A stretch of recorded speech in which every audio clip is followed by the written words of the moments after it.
Hello everyone, welcome back again. तो class 8 mathematics में हमने शुरू किया था चैप्टर नंबर 10 कंपाउंड इंटरेस्ट। तो इसके पहले हमने एक्सरसाइज 10.3 जो है कोडा की बुक से उस पे क्वेश्चन 1 से लेकर क्वेश्चन 8 तक के क्वेश्चंस को सॉल्व किया है। तो अगर आपने वो वीडियो मिस किया तो उसकी लिंक आपको इस वीडियो के डिस्क्रिप्शन में मिल जाएंगी। तो आज हम इसी एक्सरसाइज को कंटिन्यू कर रहे हैं, देखते हैं क्वेश्चन नंबर 9 से आगे। उसके पहले बता दूं कि अगर आप मेरे चैनल पर नए हो तो प्लीज चैनल को सब्सक्राइब करो, बेल आइकन को प्रेस करो, वीडियो अच्छा लगे तो लाइक करो और अपने फ्रेंड के साथ शेयर करो। देखते हैं question number 9। At what rate percent per annum will a sum of rupees 7500 gives rupees 927 as compound interest in 2 years। अब देखो, पहले तो एक फार्मूला देख लेते हैं हम। ये जो सभी एक्सरसाइज इसमें एक फार्मूला यूज हो रहा है, वो है A equal to P into 1 plus R upon 100 power T. अब इसमें ए क्या है, पी क्या है, आर क्या है, टी क्या है, आपको पता है। ठीक है, इस फार्मूले का यूज करना है। कभी कभी क्या होता है, आपको अमाउंट दिया रहता है, प्रिंसिपल दिया रहता है, टाइम दिया रहता है, रेट ऑफ इंटरेस्ट फाइंड करना होता है। ये इसी तरह का एग्जांपल है, लेकिन इसमें आपको अमाउंट नहीं दिया है। अमाउंट हमें फाइंड करना पड़ेगा। तो क्या दिया है पहले उसको लिखेंगे। क्वेश्चन फिर से देखते हैं। At what per rate percent per annum will a sum of rupees. Sum of rupees मतलब इतने रुपीज पे इतना कंपाउंड इंटरेस्ट 2 years में मिलता है, तो उसका रेट ऑफ इंटरेस्ट क्या है, ये क्वेश्चन है। मतलब हमें यहाँ पे अमाउंट नहीं दिया, हमें दिया है प्रिंसिपल। तो will write here p is equal to rupees 7500। फिर हमें 927 का इंटरेस्ट दिया है, so write here I equal to rupees 927। अब इन दोनों से हमें मिल जाएगा यहाँ पे अमाउंट। और फिर हम लिख लेते हैं यहाँ पे टी इक्वल टू। ठीक है, तो will write here T equal to 2 years। So therefore we will get here amount equal to. अब अमाउंट का आपको फार्मूला है प्रिंसिपल प्लस इंटरेस्ट। तो will write here A equal to P plus I is equal to rupees 7500 plus rupees 927। अब इन दोनों की addition करो यहाँ पे।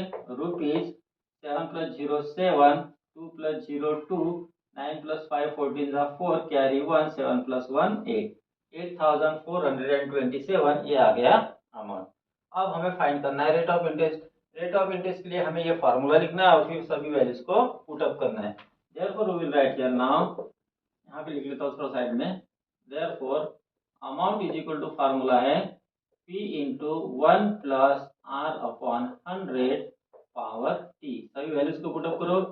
अमाउंट कितना है 8427 इक्वल टू प्रिंसिपल है 7500, ब्रैकेट में 1 प्लस रेट ऑफ इंटरेस्ट कितना है पता नहीं, तो उसको आर लिखा, अपॉन 100 पावर t कितना है टाइम 2 years, तो यहाँ पे आ गया पावर 2। अब इसको कैलकुलेट करते समय आप क्या करो, 7500 यहाँ मल्टीप्लीकेशन में है, इसको एलएचएस में ट्रांसफर कर दो। Therefore we will get here 8427 upon 7500 is equal to क्या रहेगा यहाँ पे 1 प्लस आर अपॉन 100 पावर 2। अब देखो, सबसे पहली बात हमें ये करनी है कि यहाँ का स्क्वायर हटाना है। अब उसके लिए हम दोनों साइड का स्क्वायर रूट लेंगे। इसका मतलब हमें इन दोनों का स्क्वायर रूट पता होना चाहिए, लेकिन देख के लगता है कि ये दोनों नंबर किसी के स्क्वायर नहीं है। फिर हमको इसको फिर सिंप्लीफाई करना पड़ेगा। अब देखो कि क्या दोनों नंबर किसी एक नंबर से डिविजिबल है, तो 2 से डिवाइड नहीं हो सकते, तो 3 की टेस्ट लगाओ, देखते हैं 3 से डिवाइडेबल होता है कि। तो 7 प्लस 2 9, 9 प्लस 4 13, 13 प्लस 8 21, तो 3 से डिविजिबल है। और यहाँ पे 7 प्लस 5 12 होता है, तो 3 से डिविजिबल है। तो दोनों को यहाँ पे 3 से डिविजिबल करेंगे। देयरफॉर 3 से डिवाइड करो, 3 टू 6, रिमेन 2, कैरी 4, 3 8 24, फिर कैरी 2, 3 0 0। ठीक है, फिर 7, 3 9 27, 2809 आ गया। फिर इसको 3 से डिवाइड करो, 3 टू 6, रिमेन 1, कैरी 5, 3 5 15, दो जीरो लगा दिए, equal to 1 plus R upon 100 power 2। यहाँ तक समझ गया आपको। ये हो गया अभी। ये दोनों जो है परफेक्ट स्क्वायर नंबर आ सकती है। अब 2500 तो हमें मालूम है कि 50 का स्क्वायर है, क्योंकि 25 5 का स्क्वायर है, एक जीरो लगा दो तो 50 50 का स्क्वायर है। लेकिन 2809 किसका स्क्वायर है हमें पता नहीं। अब इसकी एक शॉर्ट ट्रिक है, या तो आप उसको डिवीजन मेथड से भी फाइंड कर सकते हो, या एक ट्रिक का यूज कर सकते हो, मतलब जल्दी फाइंड कर सकते हो। अभी हमें फाइंड करना है स्क्वायर रूट ऑफ 2809। ठीक है, किसका स्क्वायर रूट है। उसके लिए क्या करो कि ऐसी नंबर देखो जो जिसका स्क्वायर 3000 के ऊपर हो और 3000 के नीचे हो। जैसे अगर हम लेते हैं 40 का स्क्वायर 1600 आता है ना, तो वो नहीं चलेगा। 50 का 2500, तो 2500 के ऊपर की ये नंबर है तो हम क्या करते हैं, 50 का स्क्वायर लेते हैं, वो आ गया 2500। फिर इसके ऊपर वाला एक देखते हैं, तो 60 लेते हैं, तो अगर हम 60 का स्क्वायर करते तो वो आता है 3600। अब ये जो नंबर है, ये नंबर इन दोनों के बीच में आती है, 2500 से बड़ी और 3600 से छोटी। अब देखो, जिसका हमें स्क्वायर रूट फाइंड करना है उसकी यूनिट प्लेस देखो कौन है, 9 है। तो कौन सा ऐसा डिजिट है जिसका स्क्वायर के यूनिट प्लेस में 9 आता है, तो या तो आता है 3 के, 3 का स्क्वायर करो तो 9 आता है, और 7 का स्क्वायर करो तो 49 में भी 9 आता है। तो यहाँ पे जो भी इसका स्क्वायर रूट होगा उसकी यूनिट प्लेस पे या तो 3 होगा या फिर 7 होगा। 3 या 7 इनमें से कोई एक डिजिट आ सकता है यूनिट प्लेस का। अब हमें फाइंड करना है कि टेंस प्लेस में कौन सा डिजिट आएगा। तो उसके लिए क्या करो आप, यहाँ पे ये जो 50 और 60 है उनकी मिडल नंबर लो। उनकी मिडल नंबर है 55, है ना, यहाँ पे लिखता हूँ मैं, उनकी मिडल नंबर 55, उसका स्क्वायर करो। तो किसी भी नंबर के यूनिट प्लेस में अगर 5 है तो उसका स्क्वायर आसानी से फाइंड किया जा सकता है। टेंस प्लेस के नंबर लो, उसके आगे के नंबर 5 6 30 होता है, और फिर 5 का स्क्वायर 25 उसके सामने लगा दो तो 3025। अब हमें जिसका स्क्वायर फाइंड करना था वो नंबर इससे नीचे है या इससे ऊपर है, ये देखो, ये जो नंबर है इससे छोटी है। जब इससे छोटी होती है तो यहाँ पर हमें यहाँ पे स्मॉल डिजिट लेना होता है 3। अगर इससे बड़ी होती तो हम ग्रेटर डिजिट लेते 7। अब ये तो कंफर्म हो गया कि ये जो स्क्वायर रूट है वो 50 और 60 के बीच में है और 55 से नीचे है, तो टेंस प्लस का डिजिट ऑब्वियसली 5 आ गया और यूनिट प्लेस का डिजिट ये 3 यानी 3 आ गया। तो 53 का स्क्वायर जो है वो हो गया 2809। अगर आपकी प्रैक्टिस इसकी बहुत ज़्यादा अच्छी है तो आपको ज़्यादा टाइम इसको समझने में नहीं लगेगा या करने में भी नहीं लगेगा, नहीं तो आप डिवीजन मेथड से भी इसको कर सकते हो। तो यहाँ पे हमें पता चल गया है कि 2809 का स्क्वायर रूट 53 आता है। अब हम दोनों साइड का स्क्वायर रूट लेंगे, देयरफॉर हमें क्या मिलेगा, 53 अपॉन 2500 का square root 50 is equal to आ गया 1 प्लस आर अपॉन 100। दोनों साइड का स्क्वायर रूट लिया तो यहाँ स्क्वायर और स्क्वायर रूट कैंसिल हो जाता है, ठीक है। अब क्या करो, ये जो 1 है इसको एलएचएस में ट्रांसपोज कर दो, therefore we get 53 upon 50 minus 1, इधर रह गया r अपॉन 100। अब इन दोनों का डिनोमिनेटर सेम करेंगे तो हमें क्या मिलेगा, therefore 53 minus 50 upon 50 is equal to r upon 100। कैसे किया है, 50 से 1 को मल्टीप्लाई कर लो तो सेम हो जाता है। यहाँ पे क्या रह गया है, therefore 3 upon 50 is equal to r upon 100। अब हमें तो r की वैल्यू चाहिए तो 100 को एलएचएस में ट्रांसपोज कर दो, therefore 3 upon 50 multiply 100 equal to r। 51 जा 52 जा 2 3 जा 6, देयरफॉर r इक्वल टू 6% पर एनम। ये हो गया इसका rate of interest.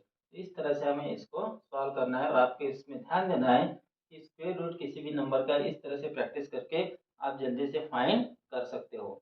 Got it. Next देखते हैं question number 10। In how much time will a sum of rupees 32,000 amount to rupees 37,044 at 5% per annum? इसका मतलब क्या हुआ कि कितने समय में 32,000 रुपीज के 37,444 रुपीज हो सकते हैं जिसमें रेट ऑफ इंटरेस्ट 5% हो। पहले हमें यहाँ पे फाइंड करना है टाइम, तो पहले जो दिया है उसको हम लिख लेंगे। इन सभी एग्जांपल्स में आपका कैलकुलेशन बहुत इंपॉर्टेंट मायने रखता है। क्या करेंगे यहाँ पे फिर, so first we will write here principal is equal to rupees 32,000। फिर हमें दिया है amount, amount is equal to दिया रुपीज 37,044 और फिर हमें दिया है रेट ऑफ इंटरेस्ट यानी r is equal to 5% per annum, ठीक है। अब हमारा फार्मूला क्या है, amount is equal to principal into 1 plus R upon 100 power T. अब इसमें हमें अमाउंट दिया है, प्रिंसिपल दिया है, रेट ऑफ इंटरेस्ट दिया है, हमें फाइंड करना है टाइम, ठीक है। तो अब यहाँ से हम अमाउंट है, प्रिंसिपल है, रेट ऑफ इंटरेस्ट है, टाइम फाइंड करना है तो टाइम इजीली फाइंड कर सकते हैं। Therefore we will write formula here, amount is equal to p into 1 plus r upon 100 power t, okay. Therefore अब वैल्यू पुट अप करो, अमाउंट है 37,044 इक्वल टू प्रिंसिपल है 32,000 ब्रैकेट में 1 प्लस रेट ऑफ इंटरेस्ट कितना है 5/100 power यहाँ पे आ गया टी, क्योंकि टाइम तो दिया नहीं है। ठीक है, अब क्या करो 32,000 का एलएचएस में ट्रांसपोज कर दो, therefore we get here 37,044 upon 32,000 is equal to, यहाँ पे रह गया 1 प्लस, अब 5 से 100 को डिवाइड करो तो यू गेट हियर 1/20। ठीक है, फिर पावर आ गया यहाँ पे टी। ओके, अब यहाँ पे इस ब्रैकेट को सॉल्व करना और साथ में इसको भी कैलकुलेट करना। देखो ये दोनों नंबर 8 से डिविजिबल है क्या चेक करते हैं, ये तो है लेकिन ये नंबर नहीं है क्योंकि इसमें 8 की डिजिट नहीं लगती है, तो 4 से इनको डिवाइड कर लेते हैं, 4 से तो डिविजिबल है। 4 से अगर इसको डिवाइड करोगे तो 4 9 जा 36 रिमेन 1 कैरी 0, 4 2 जा 8 रिमेन 2 कैरी 4, 4 6 जा 24 और 4 1 जा 4, इसको करो 4 8 जा 32, तो यहाँ पे आ गया 800 इक्वल टू, यहाँ पे कितना होगा 20 इंटू 1 20, 20 20 प्लस 1 21, तो 21/20 पावर टी। अब यहाँ पे आप कैलकुलेशन स्पीडली इस तरह से करते जाओ, 20 इंटू 1 20, 20 प्लस 1 21/20, ठीक। अब देखो इसको भी हमें पावर के फॉर्म में लिखना पड़ेगा, इसके 21/20 के, तो 20 का कितना पावर यानी 8000 होता है, उसके लिए आप क्या करो कि 2 का और 8 का रिलेशन देखो, 2 का पावर 3 यानी 8 होता है, यानी 20 का क्यूब जो है वो 8000 हो जाएगा। तो क्या 21 का क्यूब भी 9261 आता है, बिल्कुल आ सकता होगा, है ना। तो उसके लिए क्या करना पड़ेगा, हमें 21 का क्यूब करना पड़ेगा, 21 इंटू 20 करो 1 2 2 1 जा 2 2 2 जा 4 144, इसको फिर 21 से मल्टीप्लाई करो 144,288, कितना आता है 16299261, ये 21 का क्यूब है, वो आता ही है, इतने कैलकुलेट करने की जरूरत नहीं है। therefore we'll write here 21/20, ये हो गया इधर ब्रैकेट का cube is equal to 21/20 as it is bracket का पावर टी। अब देखो LHS और RHS इक्वल है, दोनों का बेस सेम है, इसका मतलब पावर भी सेम होगा, therefore we can write here t is equal to 3। अब इसका रीजन क्या है, यहाँ पे आपको लिखना जरूरी है, ये पावर ये पावर यम इज इक्वल टू, अगर ये पावर यन है ना, therefore हम क्या कर सकते हैं, यम इज इक्वल टू यन कह सकते हैं। इस तरह से ये रूल यहाँ पे लगता है। तो आप क्या करो कि यहाँ पे जो टाइम आया है 3, ये हमारा आंसर है, तो कितने टाइम में हो जाएगा फिर, इन 3 years, so you can write last answer in 3 years। Okay, तो इस तरह से आपको इसको सॉल्व करना है, गॉट इट। नेक्स्ट देखते हैं question number 11। Chandni deposited a certain some for 2 years, कितना अमाउंट उसने डिपॉजिट किया है ये नहीं दिया है, मतलब प्रिंसिपल नहीं दिया है, तो 2 years यानी टाइम दिया है एट 8% पर एनम, मैंने रेट ऑफ इंटरेस्ट भी दिया है, एंड रिसीव्ड 6561 आफ्टर 2 years, तो 2 years के बाद उसको इतना रुपीज मिल गया, मतलब ये हो गया उसका अमाउंट। तो क्या दिया वो पहले लिख लेंगे यहाँ पे, तो सबसे पहले हमें दिया है amount, so will write here amount is equal to rupees 6561, फिर दिया time t equal to 2 years, और फिर हमें दिया रेट ऑफ इंटरेस्ट यानी r इक्वल टू 8% पर एनम। अब क्वेश्चन में हमें क्या पूछा है कि उसने कितना अमाउंट डिपॉजिट किया था, यानी हमें फाइंड करना है प्रिंसिपल। तो हमारे पास फार्मूला है, therefore we can write here amount is equal to p into 1 plus r upon 100 power t, value put up करो, therefore अमाउंट है 6561, प्रिंसिपल दिया नहीं है, so as it is 1 plus rate of interest कितना है यहाँ पे 8 है अपॉन 100, और टाइम है 2 years, सो पावर इज 2। अब इसको तो हम सॉल्व यहाँ पे कुछ नहीं कर सकते, यहाँ पे हमें इसको कैलकुलेट करना पड़ेगा, so that is equal to p into 1 plus, अब देखो both numbers are divisible by 4, so will divide it, 4 2 जा 8 और 4 25 जा 100 पावर 2। अभी ब्रैकेट को सॉल्व करो, सो p इंटू 25 1 जा 25 प्लस 2 27 अपॉन 25 पावर 2। अब ये क्या हो गया, ये 27 का भी स्क्वायर हो गया और 25 का भी स्क्वायर हो गया, so we get here p into 27 square upon 25 square. अब क्या करो, अगर हमें p के वैल्यू फाइंड करने थे, इनको आरएचएस में ट्रांसपोज करना पड़ेगा, therefore we will LHS में ट्रांसपोज करेंगे, therefore we will get here। अब चाहे तो आप यहाँ पे कैलकुलेट भी कर सकते हो, अगर नहीं कैलकुलेट करना तो कैलकुलेशन आसान बना सकते हो आप। कैसे तो देखते हैं, P इक्वल टू तो 6561, ये 25 स्क्वायर इधर डिवीजन में है तो उधर गया तो फिर मल्टीप्लीकेशन में जाएगा, मल्टीप्लाई 25 स्क्वायर अपॉन ये यहाँ न्यूमरेटर में इधर गया तो डिनोमिनेटर में आएगा 27 स्क्वायर। अब 27 का स्क्वायर है 27 इंटू 27 होता है, और 25 का स्क्वायर तो आप 625 कर सकते हो आसानी से। So will get here 6561 into 625 upon 27 into 27। अब इन दोनों की मल्टीप्लिकेशन मत करो क्योंकि both number are divisible by 3। ऐसे 6 + 6 12 + 6 18, 3 से डिवाइड करो, 3 9 जा 3 कितने जा 3 2 जा 6, 3 1 जा 3 रिमेन 2, 3 8 जा 24 रिमेन 2, 3 7 जा 21। तो क्या आ गया यहाँ पे 2187 मल्टीप्लाई 625 अपॉन 9 इंटू 27। फिर ये 9 से डिवाइड होती क्या, 7 + 1 8 8 होता है, 9 1 जा 9, 9 कितने जा 9 2 जा 18 रिमेन 3 कैरी 8, ठीक है। और 9 4 जा 36, 36 यहाँ पे रिमेन 2 कैरी 7, 9 3 जा 27। तो क्या रहेगा यहाँ पे 243 इंटू 625 अपॉन 27। आप 27 को कितने से मल्टीप्लाई करोगे तो 243 आता, शायद 9 से होगा क्योंकि 9 7 जा 63 होता। 27 इंटू 9 करो, 9 7 जा 63 कैरी 6, 9 2 जा 18 + 6 24, ठीक है।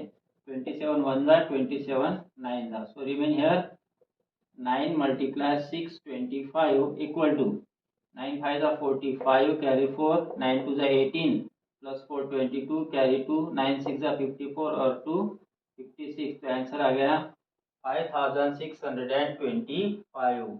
तो हमें पूछा था find the amount she had deposited, so you can write last answer, she deposited